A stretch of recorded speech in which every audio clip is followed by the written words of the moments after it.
Day 291, Wednesday, November 22nd. 1 Samuel 26. 1 Samuel 26 1-25 NKJV. Now the Ziphites came to Saul at Gibeah, saying, Is David not hiding in the hill of Hachilah, opposite Jeshimon?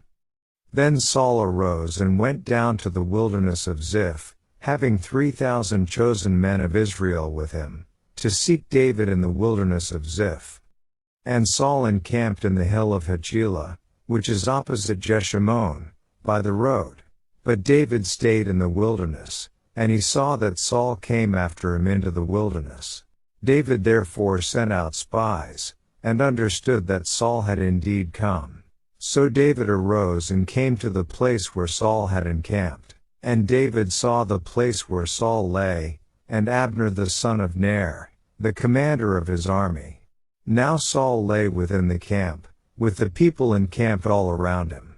Then David answered, and said to Ahimelech the Hittite and to Abishai the son of Zeruiah, brother of Joab, saying, Who will go down with me to Saul in the camp? And Abishai said, I will go down with you.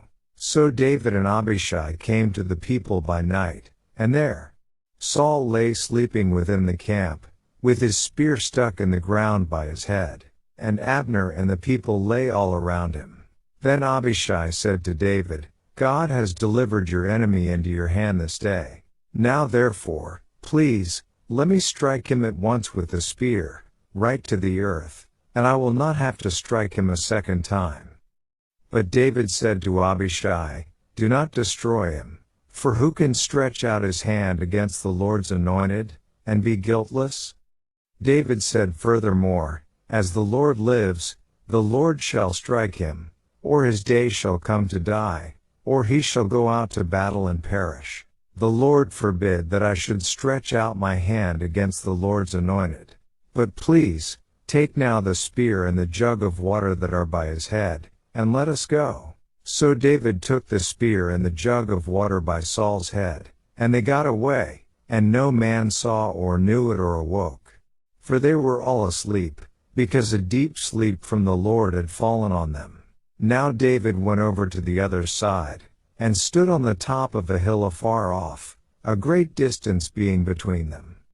And David called out to the people and to Abner the son of Ner, saying, Do you not answer, Abner? Then Abner answered and said, Who are you, calling out to the king? So David said to Abner, Are you not a man? And who is like you in Israel? Why then have you not guarded your lord the king? For one of the people came in to destroy your lord the king. This thing that you have done is not good. As the Lord lives, you deserve to die, because you have not guarded your master, the Lord's anointed. And now see where the king's spear is, and the jug of water that was by his head. Then Saul knew David's voice, and said, Is that your voice, my son David? David said, It is my voice, my lord, O king. And he said, Why does my lord thus pursue his servant? For what have I done, or what evil is in my hand? Now therefore, please, let my lord the king hear the words of his servant. If the Lord has stirred you up against me, let him accept an offering.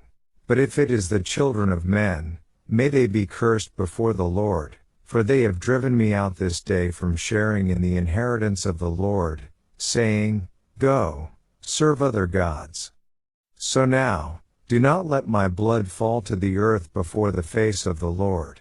For the king of Israel has come out to seek a flea, as when one hunts a partridge in the mountains. Then Saul said, I have sinned.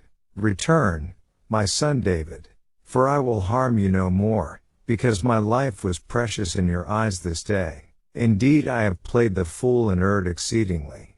And David answered and said, Here is the king's spear. Let one of the young men come over and get it.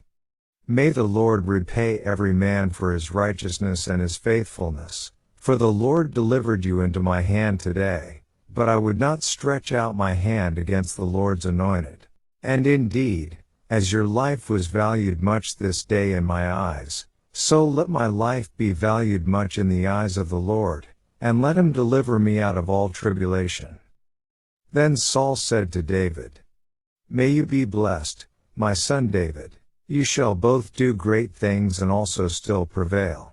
So David went on his way, and Saul returned to his place.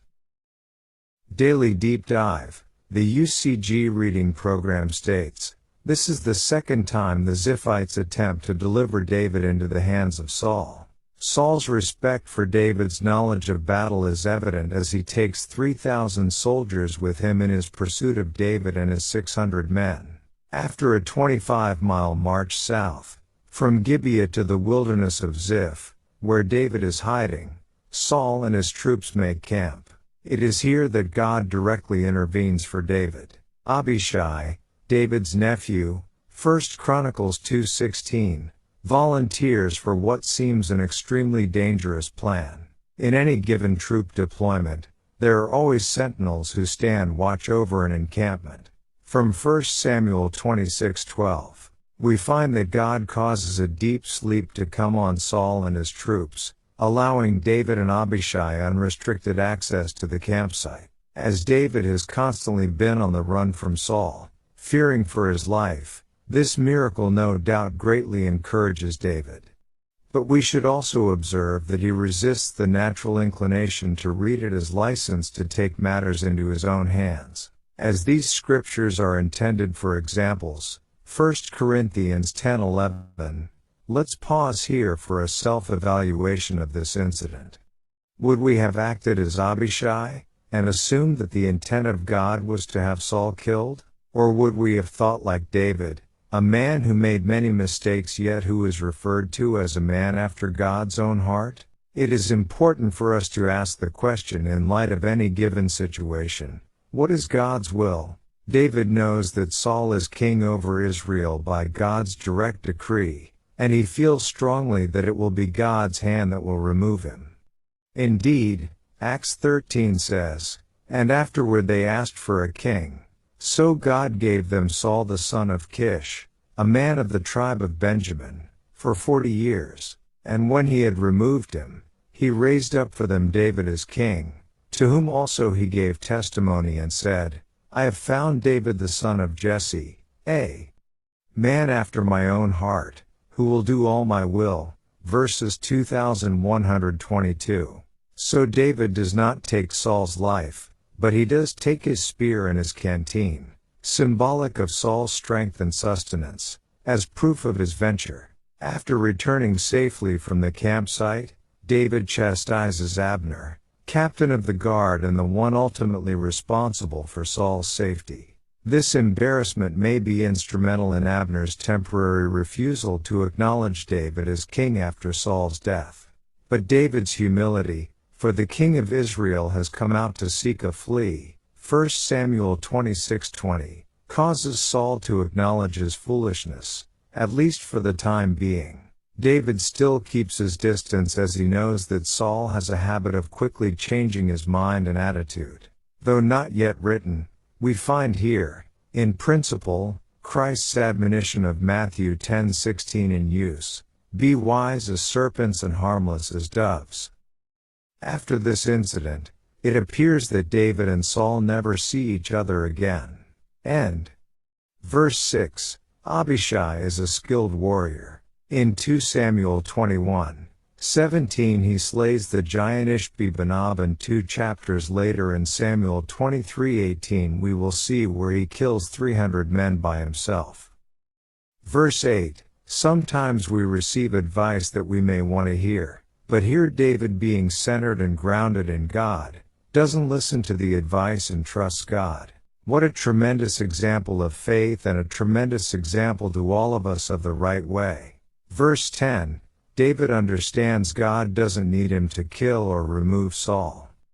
God can do anything he wants.